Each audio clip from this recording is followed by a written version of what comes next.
ګرانو لیدونکو السلام علیکم ورحمت الله وبرکاته.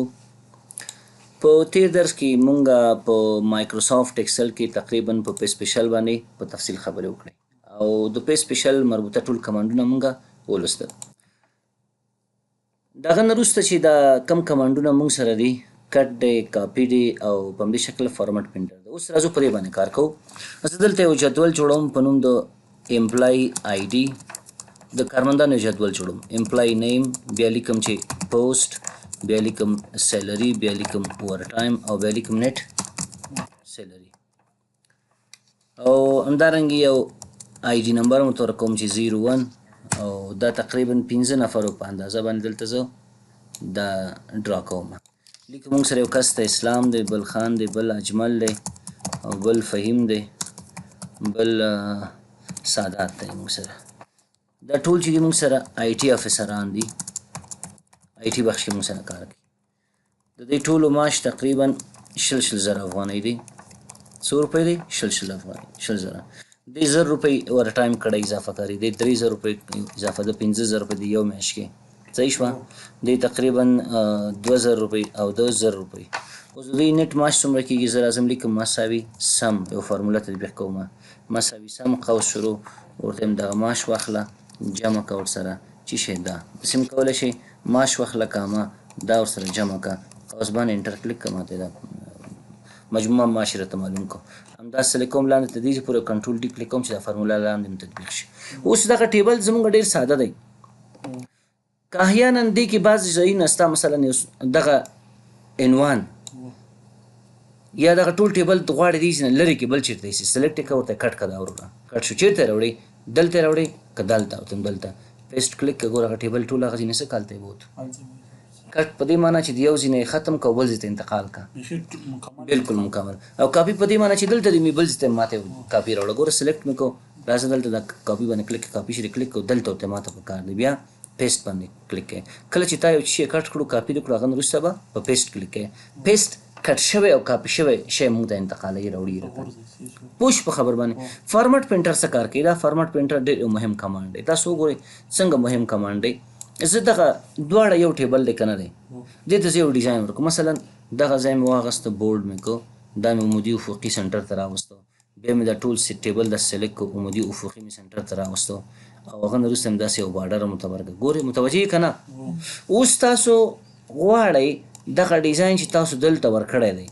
دغه ډیزاین دلته مې انتقال کړئ. خو سته پرې نه پوهېږي چې د دې مطلب دا خط ګوره خط اندازه مې د دې واخیسته لږ وړه مې کړه. صحیح شوه؟ اوس ته غواړې دغه هوبهوب دا شی شي. یو خو دا ده چې دلته 2-3 قسمه رنګه ما ورکړی. غواړم چې دا عنوان په دې شکل شي. د دې ځای کې د عنوان کې یو ځای کې کلیک وکړه، هغه نه وروسته فارمټ پرنټر باندې کلیک کړه. دا څه کار کوي؟ دغه ډیزاین کاپي کوي درته. فارمټ پرنټر دا چېرته وړې؟ ورته یم دا دغه عنوان باندې اپلای کوې، په دغه عنوان مې اپلای کړه. هماغه شی شو که نه شو؟ بلکل. ښه دغه فارمټ دغه نور ډیزاین هم ستا په کار دی باندې تطبیق کوو. یو ځای باندې کلیک وکړه یوه خانه کې، بیا فارمټ پرنټر باندې کلیک کړه او دا ټیبل ټول سلیکټ دی کو. وګوره ټول هماغه شکل د بدل شو که نه؟ فکس هماغه شی شو. نو فارمټ پرنټر ډېر یو مهم کمانډ دی زیاتره ځایونو کې چې تاسو یو ډیزاین نشئ تطبیق کولی او بل ځای کې موجود وي هماغه کاپي کړه او په هغه ډیزاین باندې تطبیق کړه. پوه شو په خبره؟ ډیزاین کې ډېر کار کړی په اسانۍ سره په دې اړه. بلکل. اوس د مثال په طور باندې ګوره دغه آی ډي نمبر ما لږ زر سایز یې وړه په ډېر بخښنې سره. دغه امپلای آی ډي سایز مې وړه کو او دې ته مې ډیزاین داسې ورکړه چې دا لیکل دي زما په دې شکل شي امپلای آی ډي او یا مې داسې یو ډیزاین ورته خوښ کړه. دا اوس وګوره دې شکل باندې متوجه ورته. خو خلاصه تا یو ډیزاین خوښ کړه ورته. ما څه وکړو دا ډیزاین مې ورته واخیستو امپلای آی ډي. اوس ته غواړې چې دغه کم کسان چې تاسو سره دلته دا ډیزاین دی دغه اول دا په دې شکل بدل کړي او دا نور خو بې دغه نه بدل شوي دي. خو ته نه پوهېږي چې دغه ډیزاین دا چا د کوم ځای نه داسې ډیزاین ته اړولی ده. خو دلته پوهېږي چې یو ډیزاین شته دی، په هماغه کلیک کړه او چې کوم ځای کې ستا خوښ یې په هغه کلیک کړه، هغه به اټومیټیکلي هماغه ډیزاین ته وړي. که ټول غواړي چې همدې ته وړي همدې ځای باندې کلیک کړه، فارمټ پرنټر باندې کلیک کړه او دا ټول ته دې شکل ته واړوه. دې کته ټول یې واړوه. زه ته چې نه ټول دې شکل ته واړوه، بیا هم په دې کلیک وکړو او بیا هم داسې لکه داسې. پوه شو په خبره باندې؟ بله خبره دا ده ګورئ زه دا لیکل بیرته ساده کوم. څنګه دا مې ټول د سلیکټ کړو، راغلم چېرته کلیر ته راغلم، ورته یم کلیر فارمټس. که آل د کلیک کار څه ختموي؟ زه ورته یم چې نه ډیزاین ختم کړه. ډیزاین څه شو؟ ساده شو. اوس دا چون عنوان دی دغه ځای دا عنوان باید لږ نسبت لیکلو نه غټ اوسي ورته دا ماته بورډ کا بورډ مطلب لږ زره غټه کا اصلا انګلیش کې بورډ زړور ته ویل کېږي خبره پوه شئ خو دلته بورډ په دې معنی چې لږ زره سایز یې غټ کا ورته مطلب دوه اخیسته که نه او بولډ به زه چې دا خط د نور څه څه پنډوي بالکل همدغه شی دی نو بل ایټالیک کې دا سټایل نه دی ګوره لږ داسې کوکونه ایټالیک ونه تاسو ورکوي تاسو پوه شئ په خبر باندې یا انډرلاین غواړئ لاندې لاین راشي داسې ګوره عنوان دی داسې ډیزاین ورته ورکړو دا انډرلاین کې زه چې نور څه شنو هم شته نور مختلف قسمه ډیزاینونه دي دلته بیا مثلا ډبل انډرلاین غواړئ که نه سنګل انډرلاین غواړئ دا ډبل دی دوه دانې لاین راوړي او دا سنګل لاین دی پوه شي په خبر باندې نو دې نه مو کلیک لري که دې نه مو کلیک لري که همدغه زه ورته یم څه چلی همدا انډرلاین صحیح ده چون عنوان دی معلومیږي چې دا متفاوته دی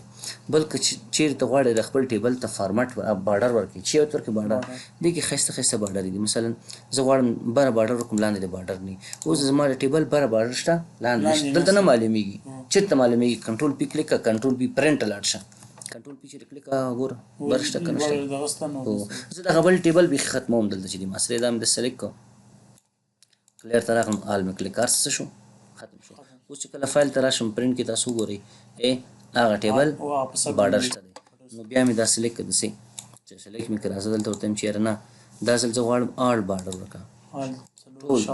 ټول ځای نه چې د بارډر نو دې ځای کې ښایسته ښایسته بارډرونه دي که غواړې د عنوان ته بل رقم بارډر ورکړې راځه دلته راشو صرف د عنوان ته دې شکل باندې بارډر وکړم وګوره دې شکل پوه شو په خبر باندې که غواړې لیکلو ته د رنګ ورکړي یو لیکلو ته رنګ دی یو د لیکلو شاته دا بیکګراوند دی چې دی دته رنګ که لیکلو ته ورکړې دې ځینې رنګ انتخاب وکړه کوم څه رنګ ورکړې لیکلو ته تور اوسي صحیح شوه دا رنګ اوسي دا اوسي چې کوم ډیزاین ستا خوښ و هماغه انتخاب کړه ما دا انتخاب کړه بورډ مې وکړه ورته بل شاته بیکګراوند ته څه رنګ ورته ورکړې دې ځین دغه انتخاب کړه رنګ بیکګراوند ته دا رنګ ورکړې دا ورکړې کوم ډیزاین چې د ستا په طبیعت و هغه ډیزاین ته څه کړه سلیکټ یې کړه اوس د مثال په طور باندې ما دا ډیزاین ته شاته بیکګراوند دې شکل ته واوښته نو بارډر کې ډېر نور قصې هم شته دي موږ سره خو هغه بیا وروسته موږ وایو که چېرې ته غواړې چې مثلا خپله یو لاین رسم کړي ګوره ما نو بارډر واخیسته بارډر ختم شو که نه زه ورته چې زه خپله بارډر ډرا کوم رسموم څه رقم رسموې ګوره پنسل غوندې شکل راغی ورته داسې یو دن لاین غواړم او بل داسې لاین غواړم او بل داسې شاوخوا ته لاین غواړم داسې لاین غواړم او بل دې ځای کې لاین غواړم او دې ځای کې لاین غواړم نور د لاینمنټ شي نه او که ټول ته لاین ورکول غواړې داسې سلیکټ کړې ټول لاین شي اوس ګوره راشه فایل ته چې راغلی پرنټ باندې کلیک وکړو اوس شاوخوا ته لاین دی که ته وایې چې یاره دغه لاین اندازه صحیح ده دا خو دونه ده خو زه غواړم چې دغه بره بارډر نه دی دغه لاین نسبت نورو ته لږ زره متفاوته اوسي ډبل اوسي صحیح ده یا مثلا ما څه چل وکړو د مثال په طور باندې ما څه چل وکړو دلته زه راغلم دې ځای کې که غواړې دې حالت نه ووځي همدې باندې بیا کلیک کړه دې ځای نه وځي ما دلته ولیکه ټوټل چې ولیکه ټوټل نو د کارمندانو معاش معلومول غواړم ټوټل څومره دی لیکمه مساوي سم مې چې ولیکه قوس شروع دا ټولې پیسې مې ورته جمع کړه قوس بند انټر مې کلیک کړه داسې کېږي چې الټ ونیسې مساوي باندې کلیک کړې نو دا هم جمع کوي ته او بله طریقه دا ده چې دلته د اټو سم باندې کلیک کړه دی هم درته جمع کوي اوس دا چون د ټوټل کالم دی غواړم دا څه رقم شي لږ زره لاین شیان یې ډبل اوسي دلته بارډر وکړم خو ډبل اوسي بارډر ته چې راغلی دی نه مخکې چې په دې باندې کلیک وکړې ډرا بارډر باندې صحیح شوه دا د لاین سټایل د بدل پیدا کوته دقسې چې کله زه چیټ ډرا کوم په دې شکل باندې دې اوسي اوس وګوره اوس چې ته کله رسم وباسې دغه شکل باندې دی که نه دی په خبر پوه شو که نه یعنې مطلب رنګ یې هم که بدلوې رنګ یې داسې د زه ورته چې دا رنګ یې داسې نه غواړم کومسې غواړې رنګ دې ورته چې یاره سور یې داسې سور رنګ ورته ورکوم نو اوس ته وګوره رنګ دې څه رقم شو سور شو ته پوه شي په خبر باندې په دې شکل باندې بارډر تاسو خپل په طبیعت جوړولی شئ که غواړئ بارډر ختم کړي ایرس بارډر په دې کلیک ورته وروره دغه ځین ټول بارډر ختم کړه بارډر څه شو ختم شو وګوره دې بار رنګ کې بارډر اوسي اوس راشه فایل ته چې راغلی پرنټ باندې کلیک بارډر لري نه لري نو په دې شکل باندې مختلف کمانډونه دي د خپل کار پې کوئ انشاءالله که کوم ځای کې سوال بیا ما ته ووایي بل دا خو مو ویل دی کلر فارمټینګ غواړې دې حالت نه وځي ګوره اوس هم چې دی هغه ایرس بارډر په فارمټ کې زه دې باندې کلیک کړه هغه حالت نه وځي که چیرې غواړې ته د لیکلو اندازه اول خو دا لیکل زه عمودي افقي مرکز ته راوړم سنټر ته که تا ته لیکلو اندازه دی غواړې زیات و کمه کې مثلا اوس ګوره اوس په دې غټه ایچ کلیک کې زیاتېږي په وړه ایچ کلیک کې کمیږي په دې مې کلیک ګوره 10 11 9 مطلب دوه واخیسته که نه نو دلته چې دی یو دوه مثلا دغسې په اندازه باندې زیاتېږي چې هغه کېږي خپل فکس اندازه چې ده او دې نه هم فکس اندازې شته 2 4 مثلا وبخښئ 14 16 17 یعنی دې نه چې دی غټېږي او په دې وړکې کېږي خو کومه اندازه انتخابوي دغه اندازې چې دلته دي صحیح شوه او ته دې نه هم انتخابولی شي 10 11 12 خو که چیرې تا ته داسې اندازه په کار مثلا 10.15 هغه خو دلته نشته بیا به څنګه کوې هغه به خپله لیکې څنګه لیکې مثلا زه غواړم چې 12.15 انټر کلک که ستا لیکل 12.15 ته په خبره پوه شوې نو په دې شکل تاسو کولی شئ خپل ټکس ته ډیزاین ورکوئ فارمټ ورکوئ بل دلته چې دي فونټونه دي کم رقم فونټ ستا خوښ دی چې ته کوم خپل لیکلو باندې تطبیق کړي ګوره داسې دا ګورې مختلف فارمټونه مختلف سټایلونه دي لاندې راځه ډېر ښایسته ښایسته نور سټایلونه دي دا زیاتره چې دي د فارسي او پښتو لیکلو دپاره هم دي متوجه ورته که نه دا ګوره چې کوم ډیزاین انتخابوې تا دلته فارمټ ډیزاین ښي دا د فارسي او پښتو دپاره زیاتره دي نو زه څه کومه راځم دلته لاندې داسې ګور دا د انګلیش دی ویني مثلا ما دا واخیسته ښایسته ډیزاین دی متوجه شوې دغه لیکل مې څه کړو سلیکټ مې کړو هماغه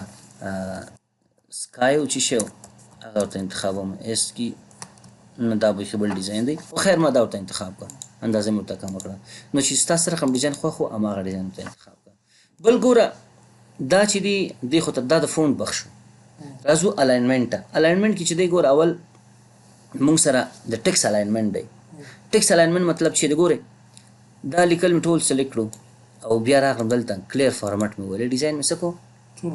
ختم مې کړو اوس که چیرې تاسو دغه کالم زه غټه کړم دا وبښئ دغه را مې غټه کړه وینئ را مې غټه کړه او دا لیکل چې دا لیکل چې دی نه داسې عمودي او نه داسې افقي داسې نه افقي او نه عمودي دا منځ کې نه دي نو زه څه ورته وایم چې ورور داسې چلو ګوره دا خو داسې دی چې دا لیکل چېرته غواړئ ټاپ کې غواړئ مینس کې غواړئ میډل کې غواړئ که باټم کې غواړئ دا عمودي دی څنګه دی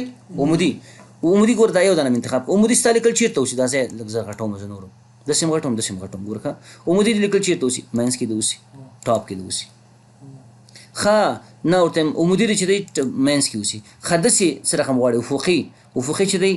دا لیفټ کې اوسي سنټر کې اوسي که رایټ کې اوسي نو همیشه چې تاسو کله لیکل کوئ یا یو ډیزاین جوړوئ دا کنټرول زیډ کلیک کوم چې خپل حالت ته لاړ شي یا یو ډیزاین جوړوئ ټول به سلیکټ کې داسې ورته دا عمودي او افقي سنټر ته راوړه چې برابر منظم شي هغه نه وروسته بیا راشي تاسو خپل نور فارمټونه او بارډر او دا شیانو به ورته ورکوئ تاسو پوه شئ په خبر باندې ګوره اوس دا رنګ مې انتخاب کړه هماغه شی راغی که دا اوس وبښئ بارډر مې ورته اوس مې ګورې دا اوس مې بارډر ورته انتخاب کړو په دغه ډیزاین کې راغی که چېرې دا ډیزاین ستاسو خوښ نه وي څه چل به دلته به راشي ورته اول رنګ ورته دغه شکل زه غواړم او بله خبرداره چې لاین سټایل د څه رقم اوسي لاین د دغه شکل سټایل اوسي اوس دنه وروسته چې زه کله څه چل کوم د خپل لیکل داسې انتخاب کوم او راشم دې کې څه ورته انتخاب کوم ډرا بارډر ګریډ مې واخیست ګورې و چې کله زه هغه کوم هماغه لاین به بل لاین به ماته راوړي ګریډ څه رقم چل دی چې هر یو سایډ ته بره لاندې ښي چپ طرف ته بارډر کوي ګوره دا ځای مې دونه خوښ دی دې ته بارډر ورکوم خو چې کوم بارډر تا خوښ کړی ګوره ډېر په اسانۍ سره نو دا ډېر ښایسته کمانډ دی نو هدف مې دا و چې دې نه تاسو کولی شئ لاینونه شیان هم وروسته بدل کړئ اوس دلته بېرته راغلم څه چل مې ایرس بارډر باندې مې کلیک ورته مې ټول بارډرونه